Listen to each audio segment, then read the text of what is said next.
नमस्कार दोस्तों। आज हम आपके सामने कुछ दोस्तों के साथ घटी हुई घटनाएं कहानी लेकर आ गए हैं। जो दोस्त घूमने के लिए किसी ट्रिप में गए हुए थे, बहुत टाइम से प्लान कर रहे थे कि उस ट्रिप में जाएंगे तो बड़ा मज़ा आएगा। मज़ा तो आया, लेकिन निगेटिव वे में। आइए उसी डरावनी ट्रिप की भूतिया घटना की कहानी जिया की जुबानी डिटेल में जानते समझते हैं। ये जो दोस्त लोग हैं ना, राजस्थान जयपुर के रहने वाले हैं। सबसे पहले हमें उनका नाम जानना चाहिए। एक का नाम रितिका है, रितिका की दोस्त दृष्टि और उसका दोस्त अनिकेत। और इनका एक और दोस्त था जो कि दिल्ली में रहता था, सुमित नाम का। और दिल्ली से वो जब भी ट्रेवल करता था, जब भी जयपुर राजस्थान आता था, इन लोगों के साथ टाइम पास बहुत करता था। मतलब अपना जब काम वाम के चक्कर में शायद दिल्ली में शिफ्ट हो गया होगा, लेकिन इसका मतलब ये थोड़ी है कि दोस्ती ही टूट जाएगी। ये चारों ना कहीं ट्रिप जरूर मारा करते थे, दोनों लड़कियां और दोनों लड़के। इनकी दोस्ती इतनी गहरी थी कि कभी भी अकेले एक दूसरे को छोड़ के तो कहीं नहीं जाएंगे, ऐसा वाला था।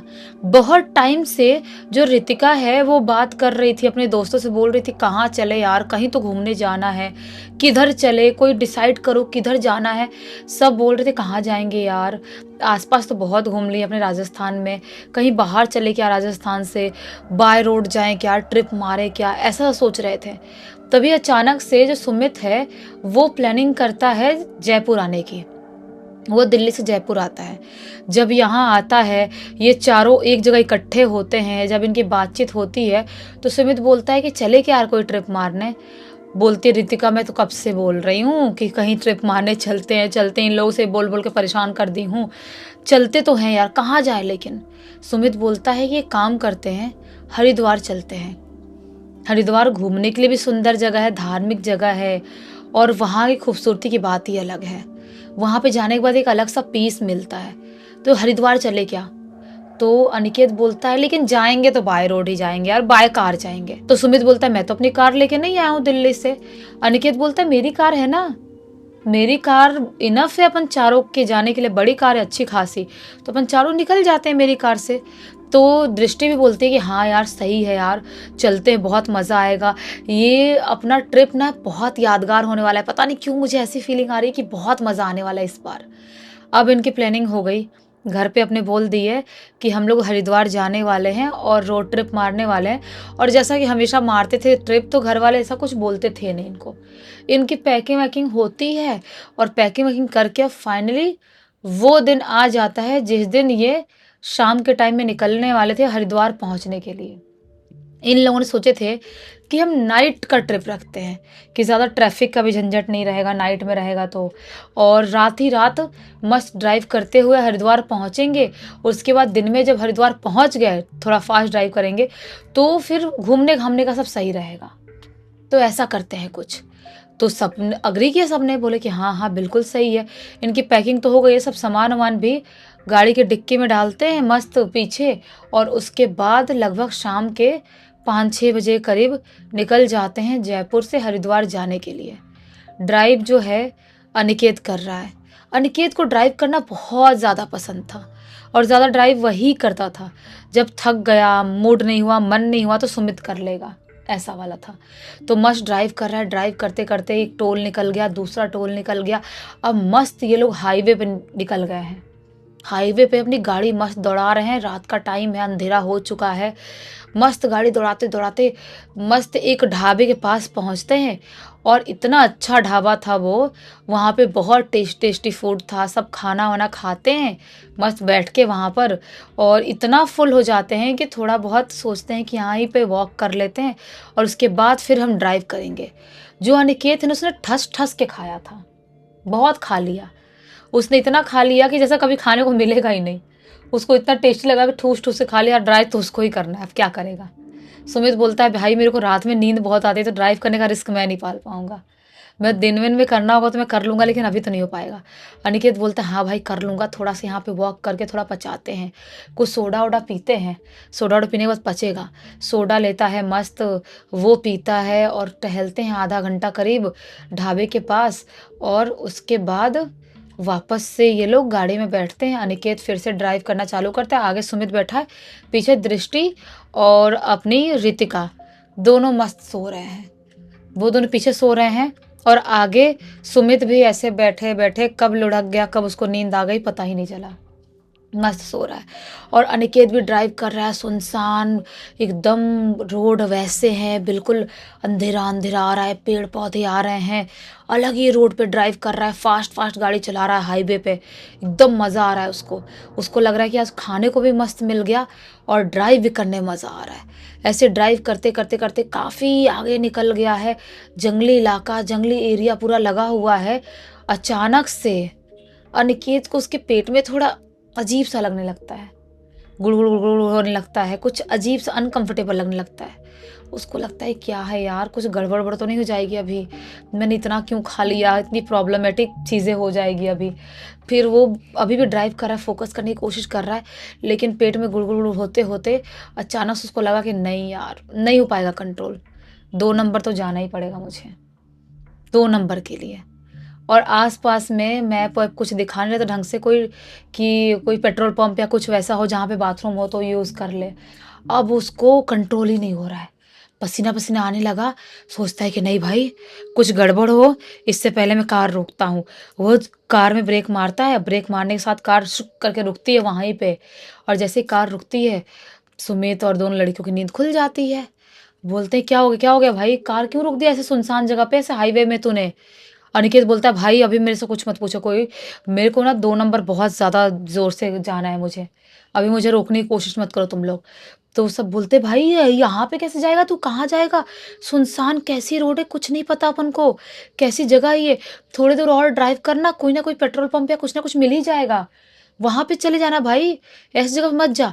अनिकेत बोलता है, मैं किसी कुछ नहीं सुनूंगा, मुझे नहीं हो रहा है कंट्रोल, मुझे जाना पड़ेगा। पानी की बोतल उठाता है, अपनी फ्लैश लाइट जलाता है और लेके निकल जाता है दूसरे तरफ, कार को साइड में लगा दिया है जाने के लिए, चला गया। एक पेड़ है, पेड़ के नीचे बैठ के अपना काम वाम कर लिया, और जैसे ही काम करके उठता है, उससे ऐसा महसूस होता है कि कोई बहुत स्पीड में भारी कदमों से उसकी तरफ भाग के आ रहा है, और उसके शरीर की भी एक अलग सी आहट है भाग के आने की, जैसे जानवर भागते तो कैसे आवाज़ क्रिएट होती है, वैसी आवाज़ हो रही है। वो बहुत तेज़ घबराता है, अपना काम वाम करके जल्दी-जल्दी उठा वहाँ से, और जैसे ही वहाँ उठता है, उसको ऐसा महसूस होता है कोई पीछे से कुछ तो आवाज़ करते हुए, हाँफते हुए कोई बहुत ज़ोर-ज़ोर से भाग रहा है। वो भागते-भागते कार के पास आता है, और जैसे ही कार के पास आता है, पीछे से जिधर से वो आया लिटरली उधर से किसी के ज़ोर-ज़ोर से चिल्लाने की आवाज़ सुनाई देने लगती है। अभी ऋतिका, दृष्टि और सुमित ये तीनों अलर्ट हो गए हैं। विंडो खोलते बोलते, क्या हो गया अनिकेत, तू भागते हुए क्यों आया? अनिकेत बोलता है, कुछ तो गड़बड़ है भाई, कुछ तो गड़बड़ हो गया है, समझ में नहीं आ रहा है, कोई कोई किसी की आवाज़ आ रही है ना? बोलती ऋतिका कि हाँ आवाज़ तो आ रही है। तो बोलता अनिकेत कि क्या है, समझ में नहीं आया। ऋतिका बोलते, जल्दी हाथ धो तू, पानी बॉटल का डालती है, बोलती है हाथ धो, अंदर सैनिटाइज करवा दूंगी तो जल्दी अंदर अंदर घुस तू। जो उसका हाथ धुलाती जल्दी जल्दी, और वो अंदर घुसता है। उसके बाद ऋतिका जोर जोर से गाली देने लगती है, बोलती है कि भाई तुम लोग समझ नहीं रहे हो, गाली दो, तुम लोग भी गाली दो, क्योंकि जो भी एंटिटी है ना वो नॉर्मल नहीं है। देखो आवाज़ क्रिएट हो रही है, आवाज़ भी आ रही है, लेकिन कोई दिखाई नहीं दे रहा है, और कोई ना दिखाई दे और फिर भी आवाज़ आए, मतलब सोचो बहुत बड़ी गड़बड़ है। सुमित बोलता है, भाई तू गाली क्यों दे रही है, ऋतिका क्या कर रही है तू? ये बोलती है, नहीं गाली दो ना ऐसी एंटिटी को तो वो दूर हट जाती है। सुमित बोलता है, ऐसा कुछ नहीं होता है, मैं हनुमान चालीसा लगाता हूँ। वो स्पीकर में हनुमान चालीसा लगा देता है पूरा कार में, और बोलता है निकेत को, तू रुक, मैं ड्राइव करता हूँ। सुमित ड्राइव करना चालू करता है, अंदर हनुमान चालीसा बज रहा है, लेकिन बाहर से किसी के चीखने की, चिल्लाने की नॉन स्टॉप आवाज़ आ रही है, और ऐसा लग रहा है कोई इनके कार पे ज़ोर ज़ोर से ऊपर कूद रहा है, भारी भरकम शरीर लेके, ऐसा कार इनके धंस जाएगी ज़मीन में, ऐसा कोई कूद रहा है। चीखने की, चिल्लाने की आवाज़ आती रही, इनके गाड़ी के पीछे कोई शैडो टाइप भाग रहा है, अजीबोगरीब बाल लिए, ऐसे ऐसा भी इनको दिखाई देता रहा, लेकिन रुकते नहीं हैं। समझ गए थे कि अगर रुके हम तो गए। रिपीट मोड में चल रहा है हनुमान चालीसा, चलाते कैसे तैसे करते करते सुबह रोशनी आती, सुबह का टाइम होता, और बहुत कुछ घंटे और ड्राइव करते हैं, उसके बाद फाइनली हरिद्वार पहुंचते हैं। हरिद्वार पहुँचे और जो होटल पहले से बुक किए थे उस होटल रूम में जाते हैं और वहाँ पे जाके हाँफ रहे हैं। समझ में नहीं आ रहा है क्या हो गया हमारे साथ, हम क्या कर लिए। एक रूम में दृष्टि और अपनी रितिका रुके थे और दूसरे रूम में अनिकेत और सुमित रुके थे। वहाँ पे जाते हैं, नहाते वहाते थोड़ा फ्रेश होते हैं और इनको समझ में नहीं आ रहा है कि क्या चल रहा है। सोचते हैं आज तो घूमने नहीं जा पाएंगे, आज दिमाग काम नहीं कर रहा है, कुछ तो बहुत गड़बड़ हो गया है। आज खाना वाना खाए वहीं होटल से ही, नीचे होटल में मिल रहा था खाना, और रात में सोने चले गए। अपने अपने रूम में सो रहे हैं आराम से। लगभग आधी रात के टाइम में 2 सवा 2 बजे का करीब का टाइम हो रहा होगा, अचानक से रितिका की जो आँख है ना वो अचानक से खुलती है और डायरेक्ट उसकी नज़र उसके कमरे के विंडो की तरफ जाती है। जो विंडो वो बंद करके सो रही थी वो विंडो खुली हुई है और विंडो के बाहर उसे एक 8-9 फीट की औरत टाइप की कोई तो दिखाई देती है, जिसके बाल घुंघराले हैं लंबे और पूरे शरीर में बाल ही बाल हैं। उसकी आंख लाल लाल चमक रही है। रितिका बहुत तेज देख के चीख देती है, डर जाती है। बाजू में सो रही थी दृष्टि, वो भी बहुत तेज घबराई थी, बोलती क्या हो गया। रितिका बोलती दिख दिख दिख विंडो पे कोई खड़ा है। बोलती कहाँ खड़ा है कोई। दृष्टि बोलती कहाँ कोई खड़ा है। बाहर देखते हैं विंडो की तरफ, कोई दिखाई नहीं देता है। लेकिन बहुत तेज घबरा गई थी रितिका उसको देख के, जो भी एंटिटी थी उसको देख के उसका शरीर कांपने लगता है और पूरा शरीर गर्म पड़ जाता है कुछ टाइम में ही। दृष्टि भी घबराने लगी, क्या हो गया रितिका को, उसको बुखार कैसे आ गया। पूरी रात दोनों बैठे बैठे निकाल दिए कि अभी इतनी रात में बुखार का क्या करें हम। सुबह डॉक्टर के पास जाएंगे या कोई ट्रीटमेंट कोई दवाई लेंगे। सुबह का टाइम होता है, रितिका को इतना बुखार है कि वो बेड से हिल नहीं पा रही है। तो जो वो है अपने अनिकेत और सुमित इनके कमरे में ही आते हैं। बोलता है अनिकेत कि क्या हो गया रितिका, तू ऐसे क्यों पड़ गई है। रितिका बोलती है कि वो हो गया है, मुझे बुखार लग रहा है और मुझे कुछ ठीक नहीं लग रहा है, मुझे बहुत प्रॉब्लम लग रहा है। तो अनिकेत बोलता है कि यार मुझे ना एक अजीब सा सपना दिखाई दिया। बोलते कैसा सपना। अनिकेत बोलता है कि हम उसी हाईवे पे ट्रैवल कर रहे हैं और उसी हाईवे पे ट्रैवल करते करते एक 40-45 साल का आदमी है जिसके बहुत सारे बाल है, घुंघराले बाल है। उसने अजीबोगरीब टाइप की ज्वेलरी पहन के रखा है, उसकी आंख एकदम लाल लाल दिखाई दे रही है जानवर की तरह, और वो मुझे मारने की कोशिश कर रहा है। वो बोल रहा है तूने गलती किया है, अब तू जिंदा नहीं बचेगा, तुझे मरना तो पड़ेगा। ऐसा बोल रहा था और मुझे बहुत खौफनाक दिखाई दे रहा था। मैं क्या करूं, मुझे कुछ समझ में नहीं आ रहा है। अनिकेत भी घबराते हुए बोलती है रितिका को मुझे भी तो कुछ समझ में नहीं आ रहा है, क्या चल रहा है अपने साथ, कुछ गड़बड़ है क्या, होटल में क्या हो गया है अपने साथ। ये आज के दिन भी घूमने नहीं गए और तबीयत बहुत खराब हो गई इन दोनों की। अब दूसरे दिन ये लोग रिसेप्शन में जाते हैं और बात करते, बोलते हैं आपके होटल रूम में कुछ गड़बड़ है क्या प्रॉब्लम है यहाँ पे।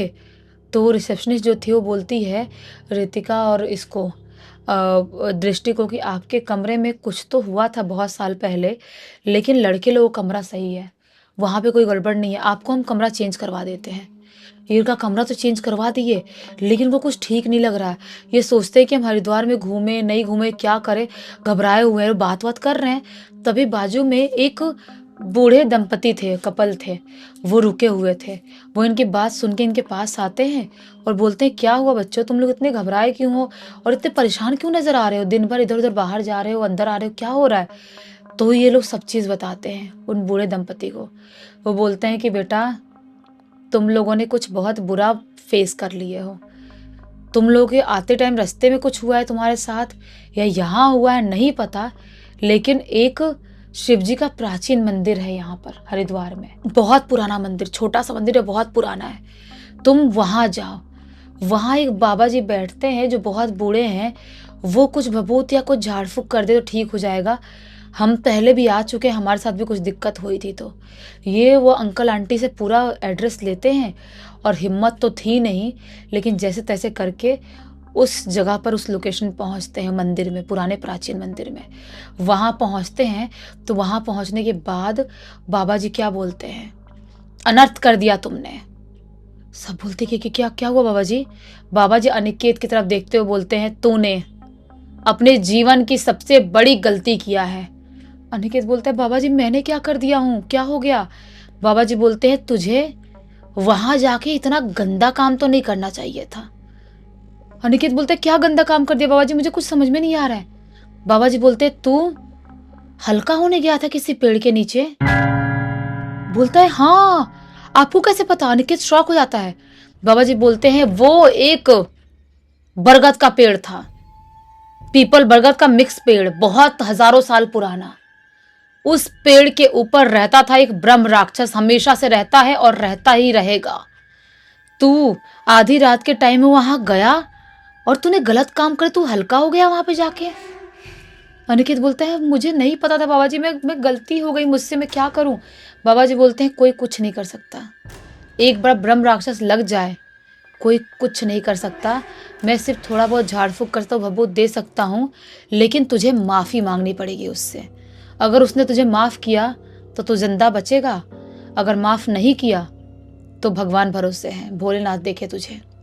ये बोलता है, रोने लगता है, बोलता है भोलेनाथ मुझे मुझे ठीक कर देंगे बाबा जी, आप कुछ करो, आप कुछ करो। बाबा जी झाड़ फूक करते, थोड़ा भभूत देते, बोलते हैं कि निकल जाओ तुम लोग, मत घूमो यहाँ पर, अगली बार घूमना, जाओ तुम और जितनी जल्द से जल्द हो सके उस पेड़ के नीचे एक दिया जलाओ और माफ़ी मांगो, सर पटक के माफ़ी मांगो।